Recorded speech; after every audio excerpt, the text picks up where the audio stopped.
This is a production of the AJ Podcast Network.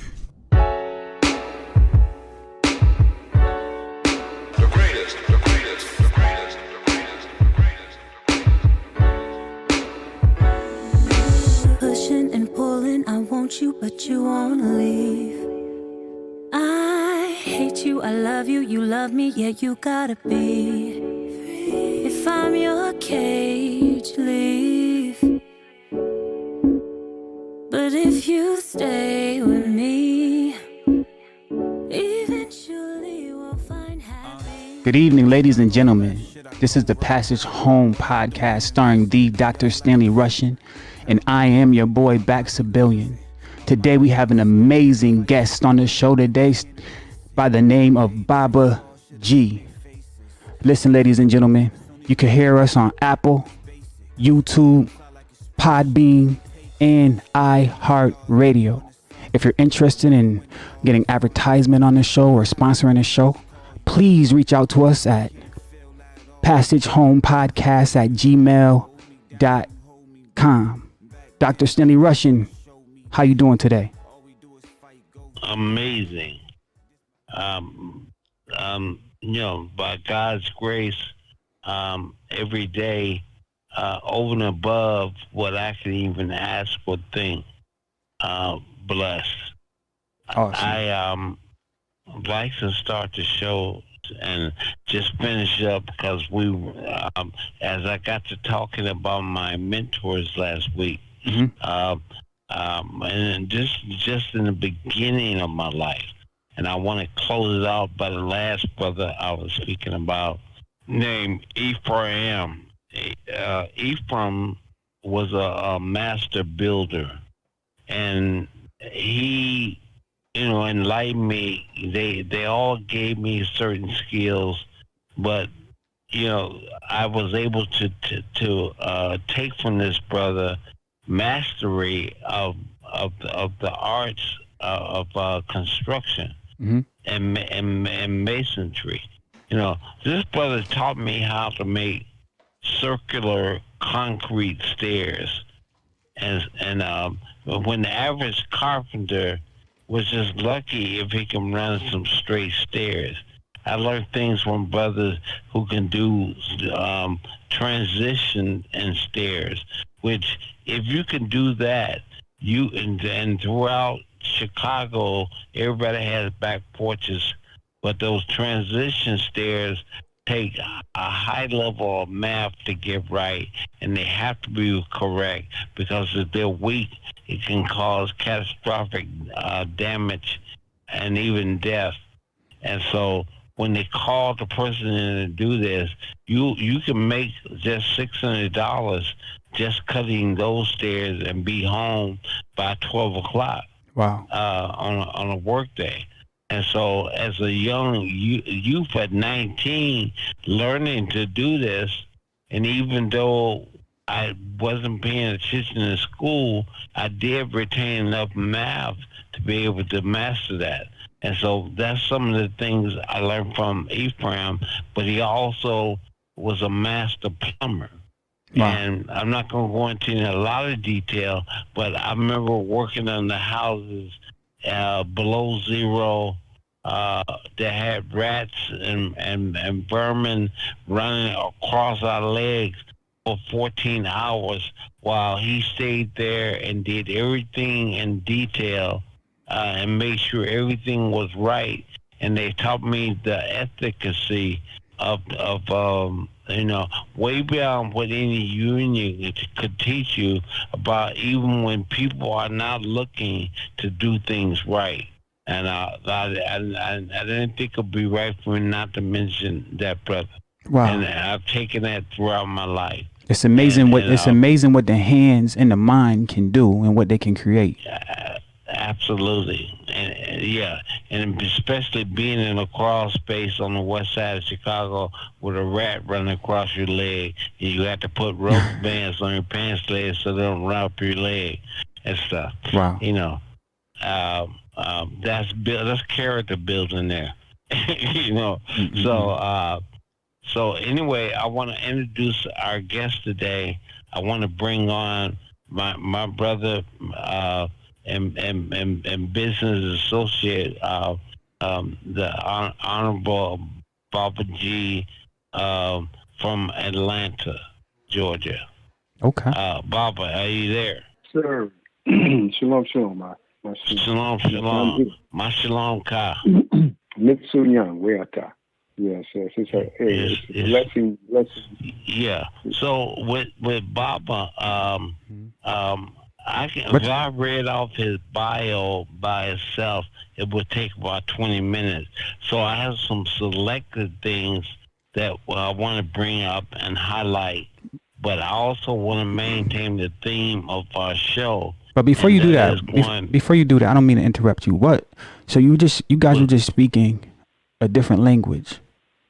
Well, yes, sir. Tell the people a little bit about that. Okay. So I said to him, Mashalom Ka, which is a male greeting in Hebrew, and he will explain to you what that means. Yes, that's Ibrit, as it's pronounced in its original vernacular. Ibrit is how you say Hebrew, and it's also Aramaic. Aramaic would be more the original dialogue that was spoken in that region by several different nations or tribes to communicate. It's almost akin to a market language in different countries where there's so many different sub-languages, but at the same time, there's a universal language that people can speak in the marketplace throughout India, throughout Asia, throughout Africa, and it unites the people to do commerce and communication. So Aramaic would have been the language that they say certain individual biblical. If you would just go there into the Quran, it would be the mother language of Hebrew and or the binding language between Arabic and Hebrew, as well as some other languages of that particular region. So we're speaking Mashalom Ka. It's a modern. You have a modern Hebrew. You have Ashkenazic. You have a variety of different ones. And the one that I've been raised in was more ancient, more akin to Ethiopian Hebrew, where we're discovering certain pioneers that came to the Americas. We're speaking that. Wow. Yes, sir. Yes, sir. Another time.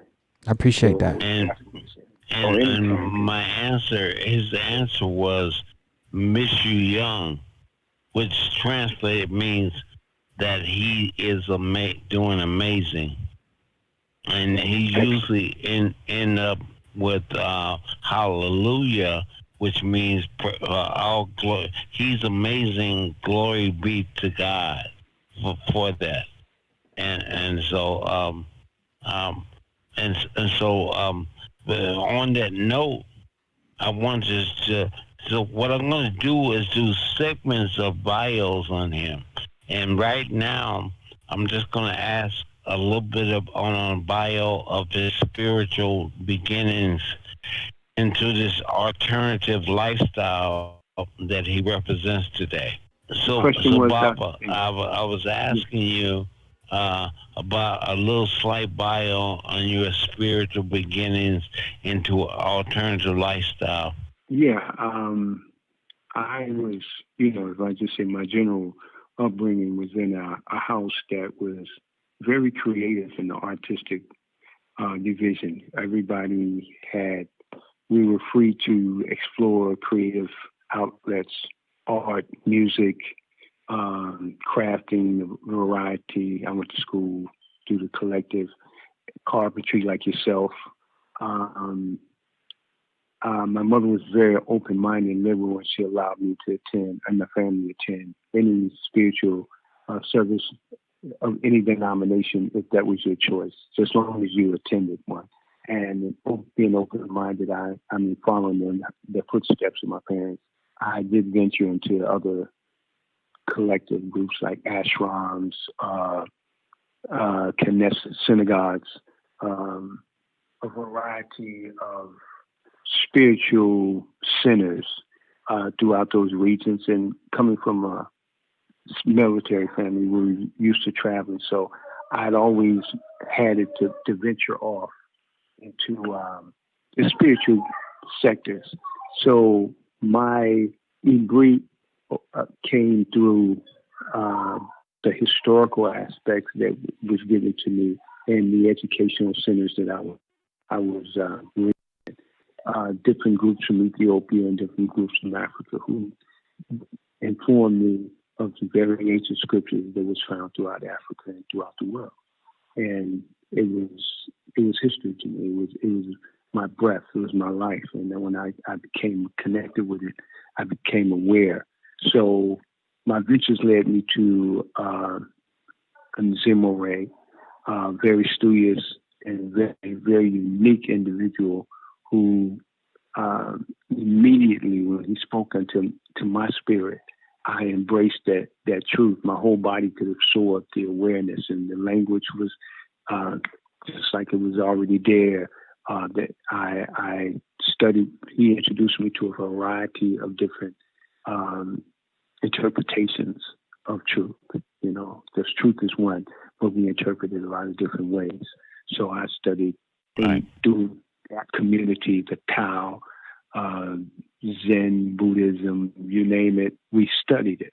But our main core faith was that of the Ibrit, where we studied and practiced Shahada from Islam, and we researched thoroughly. So becoming part of that collective and moving into the monastic lifestyle that was formulated, I was able to, embrace a greater portion of myself, because what we found in the core essence of all of that we were being revealed to us was ourselves. It was all about everybody know thyself. Right. And so when got it. Life teaches you that. Let me move on. So you taking that base and then you parlayed it into music, and you developed a magnetism to a collective of people and artists that you've been able to magnetize.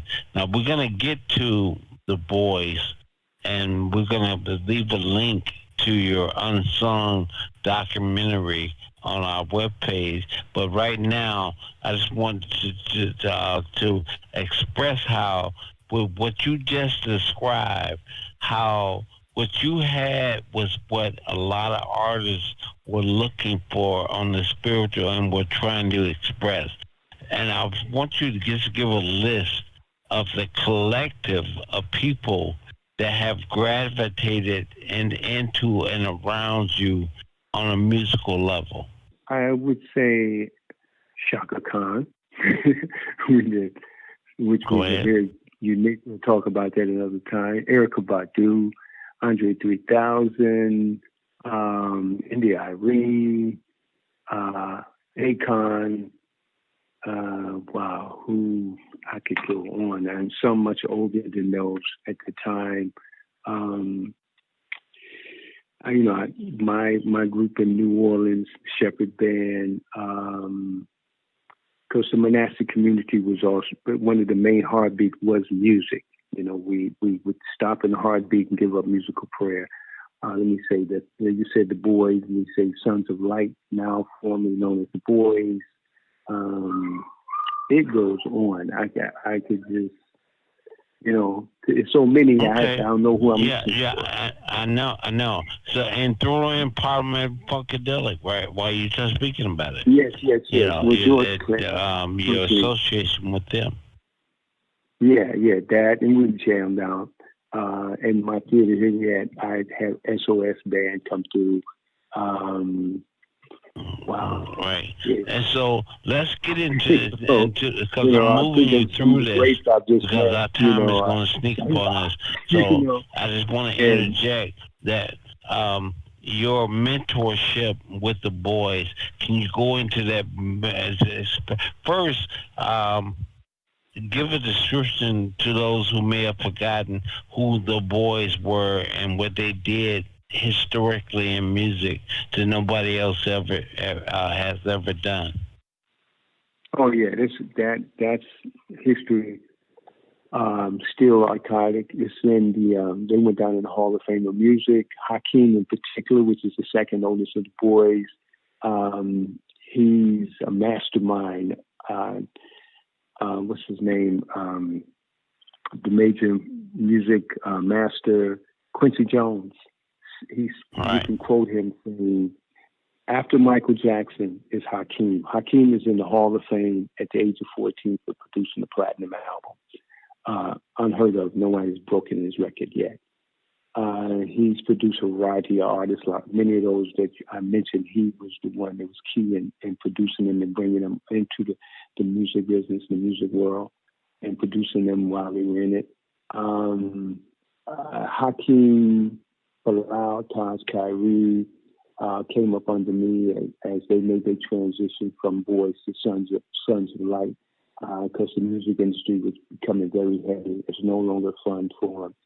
So, since we're speaking about the boys, I just want to get this segment in on your participation with them, what they were able to do as a 14-year-old group. And I want to ask a question on the end of that. Why did you take them to Gambia, to Africa, as a mentor? Well, they came from what appeared to be a very disciplined family. And when we encountered each other, they was intrigued by my discipline, and my lifestyle. I mean, there was a lot of activity going on around me in terms of health and fitness, and learning, higher learnings, things that they had vibes on, but never really had a chance to indulge.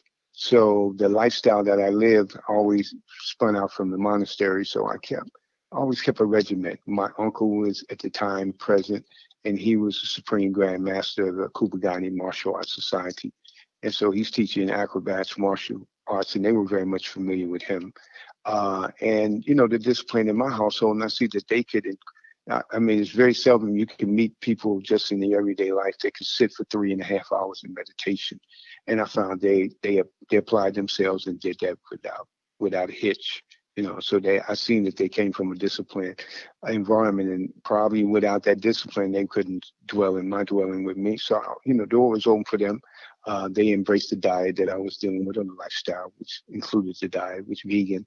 And they just quickly gravitated to everything I was dealing with, and going into other music genres and systems, and studying different musicians and artists that they hadn't had the pleasure or the to meet or to indulge themselves with. So Hawk absorbs very rapidly. So he heard music I was listening to from all around the world.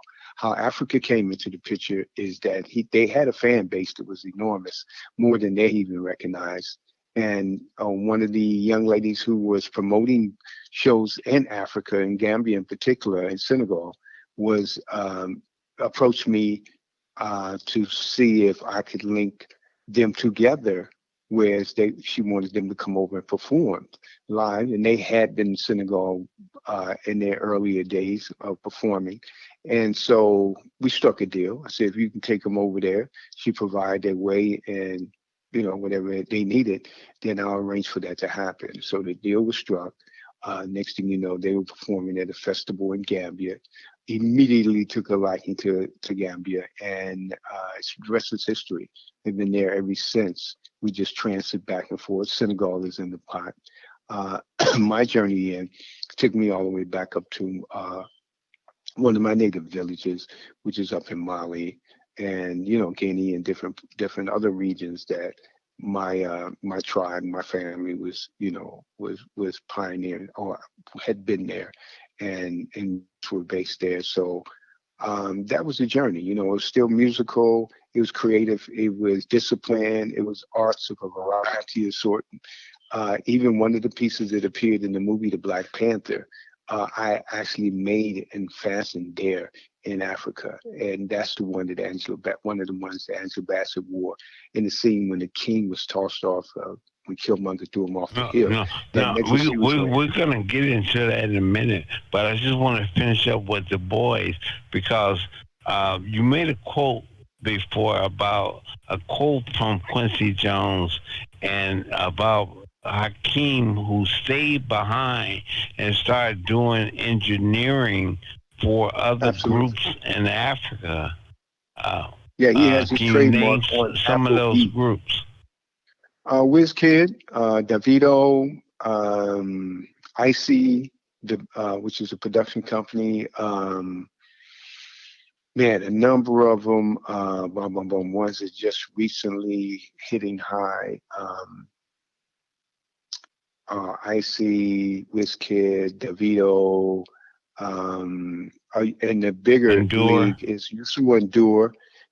Was the master recording artist in Senegal and world renowned. Hakeem literally produces and mixes the majority of his music. And Youssou won't let anybody else touch his music other than that. So as Quincy Jones stated, Hakeem is the Quincy Jones of the world now on the international level. And this is a quotation coming from Quincy. Hakeem has produced music with Michael Jackson as well as Prince, with the astonishment of other producers and directors who never knew. But if you ask, he mentions the Hawk, he's just going to say Google. And if you go to Google and Wikipedia, you'll see that he literally worked on projects with them. So, to be able to touch their spirits in a way that they became more disciplined and even embrace their talents and their God-given gifts on a more creative and passionate way.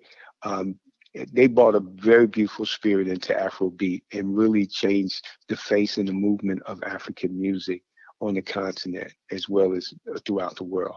So you may not hear it in the media a lot, but it will be voiced pretty soon. It's apparent that Hakeem, Akon says it all the time. There would be no Akon without Hakeem. WizKid, Davido, and a lot of them will mention Hakeem, and you'll see him in the videos. Same with a lot of other artists here in the States. Beanie Man from the islands, he goes over there. Sizzler goes to Africa to do music.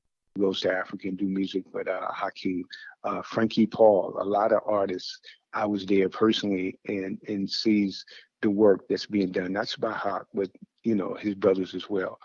It's just, and then moving you right along, and your creative, musical, artistic, you are also a master jeweler, and through and being marked yourself by getting a Oscar for your participation in the design team for the Black Panther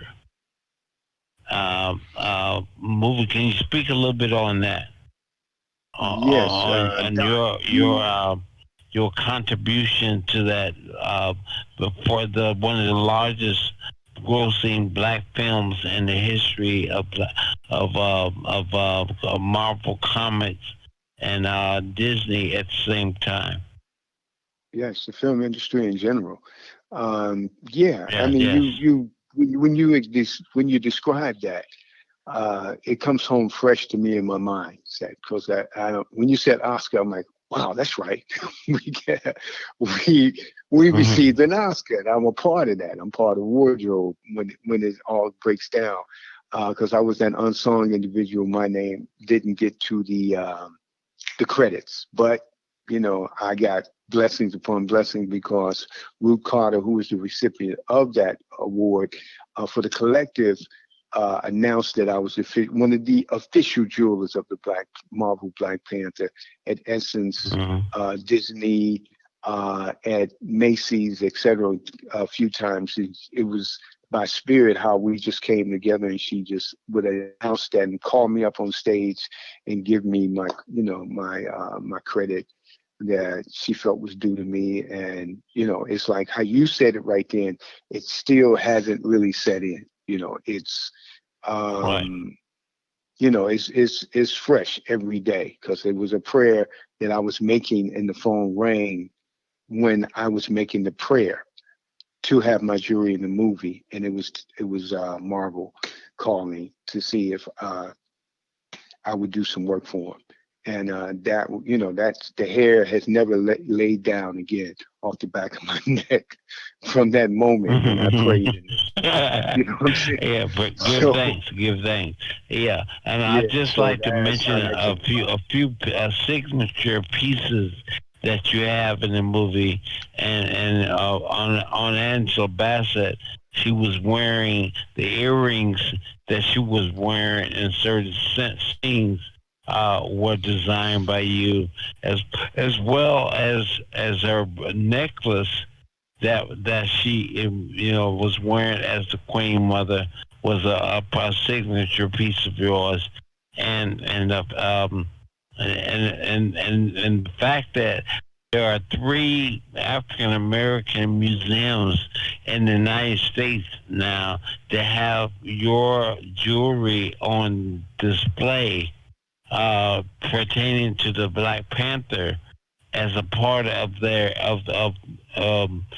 into perpetuity for their display on Black history, but that's associated with that, that's an honor. and so now we can speak a lot on that, but so we know your life, your rhythm has been one that has attributed to going back home, taking people back home, and on this passage, on this journey of that we're going to, and you've done it in such a spiritual and creative way.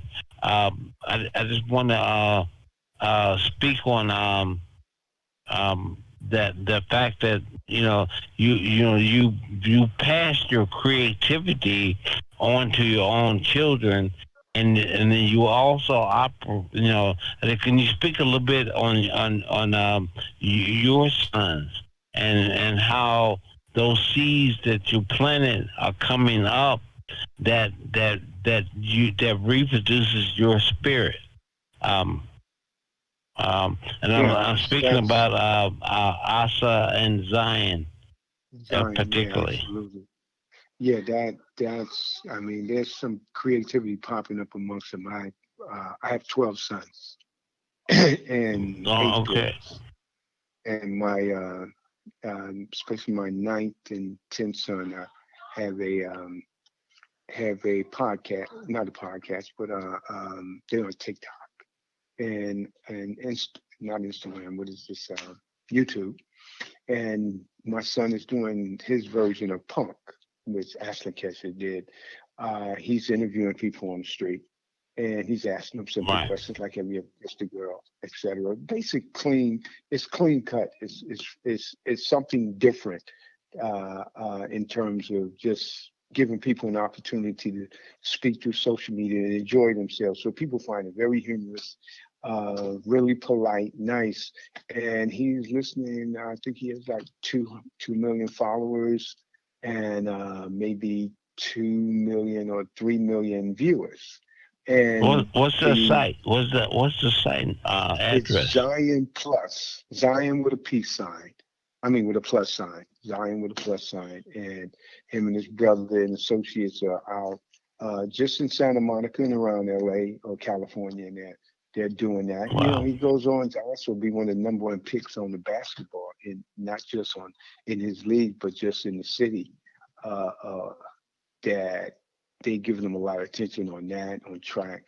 But his spirit of creativity, he's pursuing, and I'm honored and proud. The fact that he's profiting by. He has commercials that coming to his site, and people are paying him fairly decent for some time on his show. Other associates and my other sons are doing stand-up comedy in Broadway, and there's some other things of that nature. I can go down and I don't be blowing that on. There's so much, and we haven't even talked about your holistic background and what you're doing there in Atlanta on the holistic, your medicine. You bringing people out of hospice, giving them the extension on their life. And so I want to take this home. On your holistic, I noticed that one of the number 1 shows down there in Atlanta on Instagram is that's Shekinah, and she's reaching out to women all over the nation. And I'm just fascinated every time I hear her spirit and the people she touched, the people she believed in, and when she promotes your medicine, I'm doing medicine also, but I'm reluctant to get on a show because I want to try to maintain a small base of people I can manage.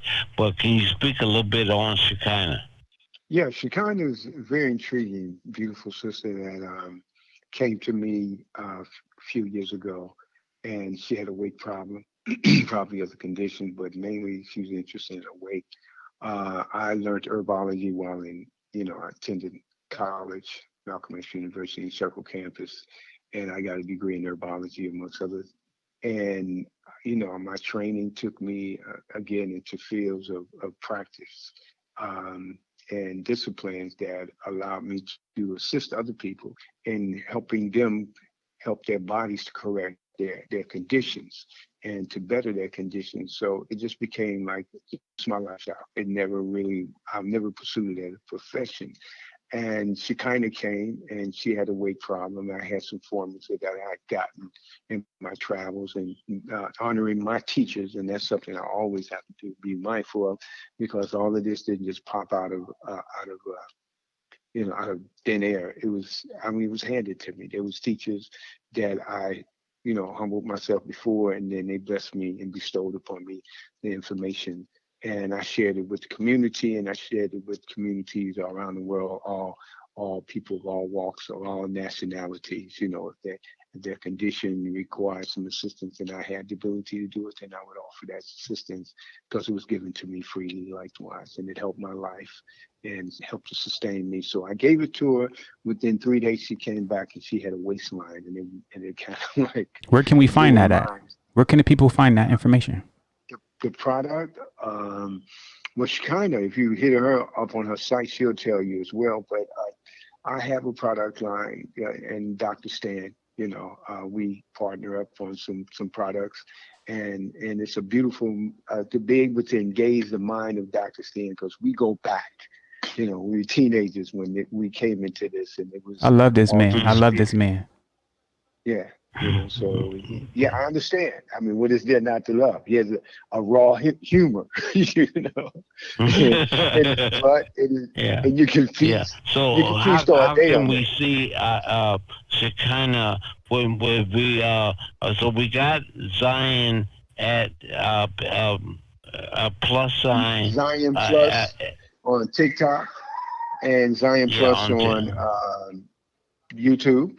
And Shekinah does Shekinah on Instagram. She was one of the members of she's one of the artists on Love and Hip Hop, which is produced by some of the family, Of Action and Cinemaniacs LA and Cinemaniacs Atlanta. So, you can see Shekinah on there. I don't know if they continue the show, but definitely hit her up on her Instagram. And she's always promoting the product. She's adhered to a lot of what Dr. Stan says. She'd love to be on your podcast one day. I'm sure her and several other artists that have been involved in this through health and nutrition and fitness, because we do Tai Chi fitness. We do a lot of things that yoga, meditations. There's a lot of workshops that we're sharing across the globe with a lot of different people. And Dr. Stan has been a catalyst for bringing a lot of us together and bringing a lot of heads together. And he feeds a community. I never hesitate to put somebody in touch with that mastermind channeling that passes through Dr. Stan into the community and into this universe and this planet. So, good thing. So we're gonna wrap this up, Baba. Then we hit it. When we hit a piece of it, we're gonna come back, with you on, because we're working on some projects that are life changing for all of Africa. That's contacting. I mean, the universe has opened up, and we're doing things over and above what we can think or ask. Just one of the little teaser. We're working on a gold coin right now as a commemoration coin for the AU, which is meeting in this year, convening in the Congo, the Democrat of the Congo. So in the future coming up, we're going to be sharing the information with of what we're working on.